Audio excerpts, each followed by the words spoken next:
사랑하는 성도 여러분, 그리고 시온의 빛나는 아침을 함께 여는 믿음의 동역자 여러분, 평안하십니까? 오늘 하루도 주님이 주신 생명의 호흡으로 살아가며 천국을 향해 한 걸음 더 나아가시는 여러분의 발걸음을 주님의 이름으로 축복합니다. 오늘은 우리 시니어 성도님들, 특히 60대, 70대를 넘어서며 인생의 황혼기를 보내고 계신 부모님들에게 하나님께서 주시는 가장 영광스럽고도 위대한 메시지를 전하고자 합니다. 여러분, 요즘 거울을 보시면 무슨 생각이 드십니까?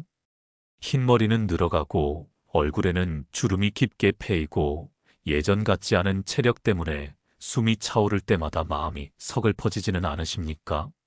은퇴하고 나서 매일 아침 눈을 뜨면 오늘은 또 뭘 하며 시간을 보내나 하는 생각에 막막하기도 하고, 자식들은 다 커서 제 살 길 찾아 바쁘게 살아가는데 나는 왠지 뒷방 늙은이가 되어 집만 되는 것 같아 초라해질 때가 있으실 겁니다.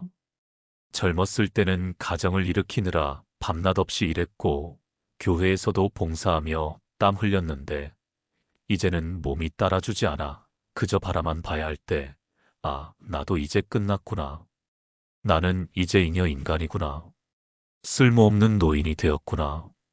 이런 패배감이 밀려와 우울해하시는 분들이 너무나 많습니다. 돈도 못 벌고 힘도 없는 내가 과연 무엇을 할 수 있을까? 그저 아프지 않고 빨리 가는 게 자식들 도와주는 것이 아닌가 하는 생각까지 드실 때도 있을 것입니다. 하지만 사랑하는 성도 여러분, 오늘 저는 여러분의 그 무력감을 단번에 깨뜨릴 하나님의 엄중한 진실을 선포하러 왔습니다. 천만의 말씀입니다. 여러분은 절대로 쓸모없는 존재가 아닙니다. 오히려 여러분은 지금 인생에서 가장 중요하고 가장 강력한 일을 감당해야 할 현역입니다. 몸으로 하는 일은 은퇴가 있지만 영으로 하는 일에는 은퇴가 없습니다. 하나님은 백발이 성성한 여러분을 지금 이 시대의 영적 파수꾼, 가문을 지키는 기도의 대장으로 부르셨습니다.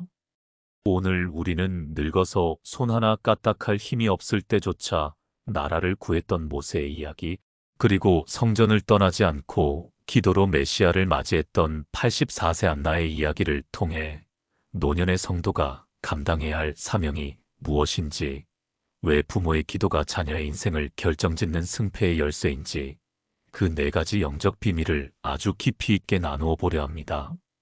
이 말씀을 들으시는 동안 나는 늙은이가 아니라 기도의 용사다라는 거룩한 자존감이 회복되고 다시 한번 기도의 무릎을 굳게 세우는 놀라운 은혜가 임하시기를 주님의 이름으로 간절히 축원합니다.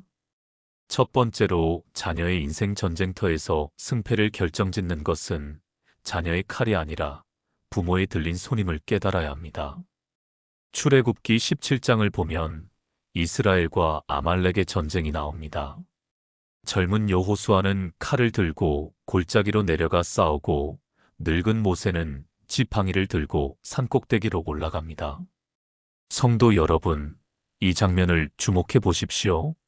세상 사람들의 눈으로 볼 때 전쟁의 승패는 누구에게 달려 있습니까? 당연히 칼을 들고 피 흘리며 싸우는 여호수아와 젊은 군인들에게 달려 있다고 생각합니다. 산 위에 앉아 있는 모세는 그저 뒷방 늙은이처럼 보일 수 있습니다. 힘이 없어서 전쟁터에도 못 나가는 노인처럼 보일 수 있습니다. 그러나 성경은 충격적인 사실을 기록합니다. 출애굽기 17장 11절입니다. 모세가 손을 들면 이스라엘이 이기고 손을 내리면 아말렉이 이기더니. 아멘.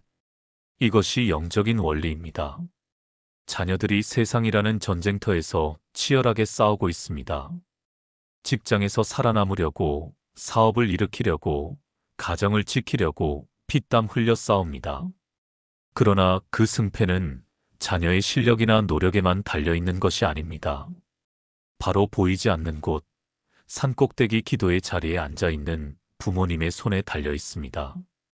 여러분이 늙고 병들어 힘이 없다고요? 아닙니다. 여러분이 골방에서 새벽 제단에서 자녀의 이름을 부르며 기도의 손을 들면 그 순간 자녀는 이깁니다. 자녀의 앞길이 열리고 승진하고 문제가 해결됩니다.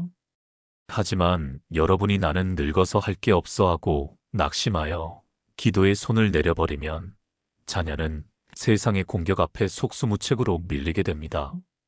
모세는 칼을 휘두를 힘은 없었지만 하늘 보좌를 움직이는 기도에 힘이 있었습니다. 여러분이 바로 이 가정의 모세입니다. 내가 돈은 못 보태줘도 기도로 너를 승리하게 하겠다. 이 사명감을 가지십시오. 자녀가 엄마, 나 요즘 힘들어라고 할 때 같이 걱정하지 마시고 걱정 마라. 내가 지금 산 위에 올라와 있다. 내가 손을 들고 있으니 너는 반드시 이긴다라고 선포해 주십시오. 여러분의 기도가 자녀의 인생을 지탱하는 가장 강력한 무기입니다. 두 번째로, 늙음은 상실의 시간이 아니라 하나님과 깊이 교제할 수 있는 기도의 특권을 얻은 시간임을 알아야 합니다. 누가복음 2장에는 84세 된 과부 안나가 등장합니다. 그녀는 결혼한 지 7년 만에 남편을 잃고 무려 84년 동안이나 혼자 살았습니다. 세상적으로 보면 얼마나 기구하고 외로운 인생입니까? 자식도 없고 남편도 없고 돈도 없는 불쌍한 노인입니다. 그러나 성경은 그녀를 초라하게 그리지 않습니다. 그녀는 성전을 떠나지 아니하고 주야로 금식하며 기도함으로 섬기더니 라고 기록합니다. 안나는 자신의 외로움을 기도로 승화시켰습니다. 젊은 사람들은 바빠서 기도할 시간이 없습니다. 돈 벌어야 하고 애 키워야 하고 세상 일 하느라 정신이 없습니다. 그러나 노년의 여러분에게는 하나님이 시간이라는 선물을 주셨습니다. 세상 일에서 은퇴했다는 것은 이제 하나님 일에 전임으로 투입되었다는 뜻입니다. 여러분은 기도의 프로 선수가 되셔야 합니다. 밤에 잠이 안 오십니까? 그것은 불면증이 아니라 하나님이 대화하고 싶어서 부르시는 신호입니다. 새벽에 눈이 일찍 떠지십니까? 그것은 나라와 자녀를 위해 파수꾼으로 서라는 사명입니다. 안나는 그 오랜 기도의 세월 끝에 아기 예수님을 가장 먼저 만나는 영광을 누렸습니다. 여러분의 노년이 무료하게 TV 리모컨만 돌리는 시간이 되어서는 안 됩니다. 하나님, 저는 시간이 많습니다. 이 시간을 기도로 채우겠습니다. 우리 손주들을 위해, 우리 교회를 위해, 이 나라를 위해 제가 중보하겠습니다. 이렇게 결단하십시오. 기도로 늙어가는 사람은 얼굴에서 빛이 납니다. 영적인 권위가 생깁니다. 자녀들도 그런 부모님을 보면 함부로 대하지 못하고 어머니, 저를 위해 기도해 주세요라고 머리를 조아리게 됩니다. 이것이 노년의 존엄입니다. 세 번째로, 믿음의 유산은 부모보다 조부모의 기도를 통해 더 강력하게 흘러감을 기억해야 합니다. 디모데후서 1장 5절을 보면 사도 바울은 디모데의 믿음이 그의 외조모 로이스와 어머니 유니게로부터 왔다고 말합니다. 여기서 할머니 로이스가 먼저 언급됩니다.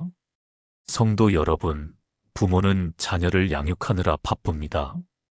때로는 성적 때문에 야단치고 생활 습관 때문에 싸우느라 관계가 틀어지기도 합니다. 그래서 부모가 전하는 신앙 교육이 잔소리처럼 들릴 때가 많습니다. 하지만 할머니, 할아버지는 다릅니다.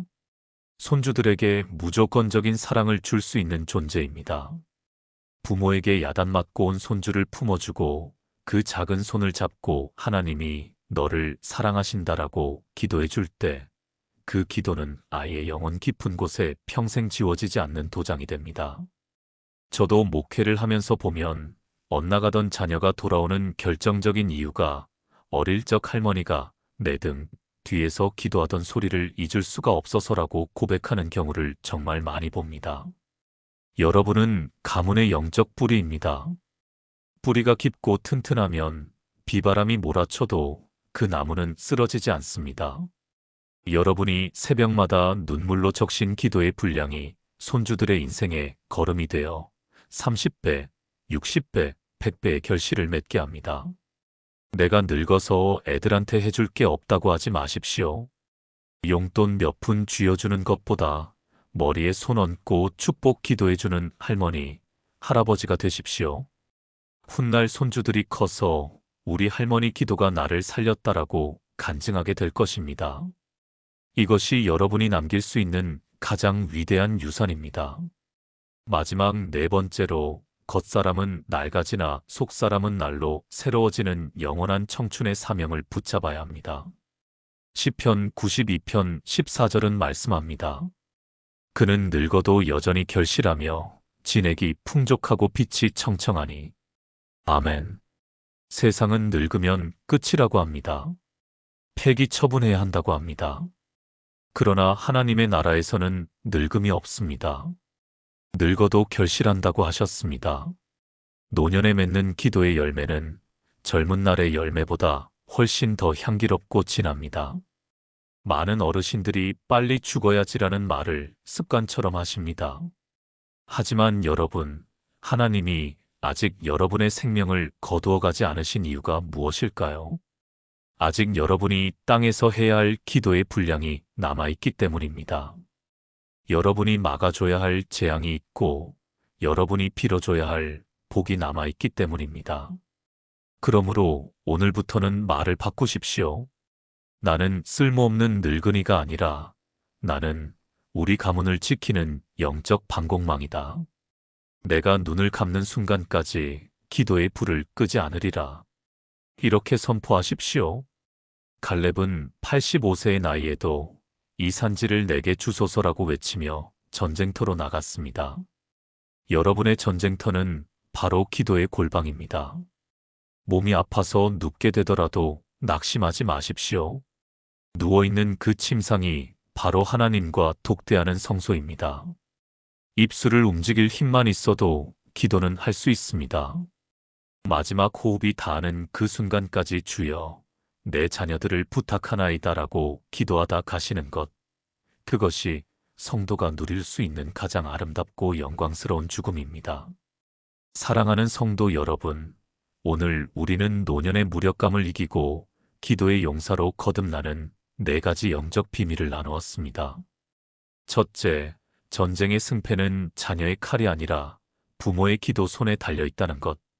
둘째, 노년은 하나님과 깊이 교제하는 기도의 특권을 받은 시간이라는 것.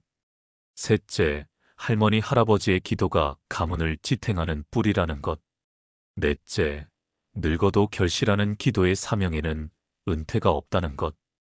이제 더 이상 거울을 보며 한숨 쉬지 마십시오.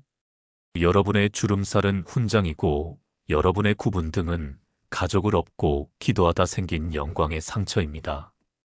여러분이 계시기에 자녀들이 오늘도 안전합니다. 여러분의 기도가 있기에 대한민국 교회가 버티고 있습니다. 오늘 밤 자녀들이 잠든 시간에 혹은 모두가 잠든 새벽 미명에 조용히 일어나 가문을 위한 기도의 깃발을 높이 드십시오. 여러분이 손을 들면 여러분의 자녀는 반드시 승리합니다. 함께 기도하겠습니다. 존귀하신 하나님 아버지, 나이 들고 힘이 없어 이제는 쓸모없다고 생각했던 저희들의 어리석음을 용서하여 주시옵소서. 모세가 손을 들 때 전쟁에서 이겼던 것처럼 오늘 우리가 기도의 손을 높이 듭니다. 우리의 기도가 멈추지 않는 한 우리 자녀들의 인생은 결코 패배하지 않음을 믿습니다. 늙어가는 것이 서러운 것이 아니라 기도의 사명자로 익어가는 축복임을 깨닫게 하시고 마지막 호흡이 닿는 그날까지 우리 가문과 교회와 나라를 지키는 기도의 파수꾼으로 살게 하옵소서. 우리를 영원한 현역으로 부르신 예수님의 이름으로 기도합니다. 아멘. 감사합니다. 사랑합니다.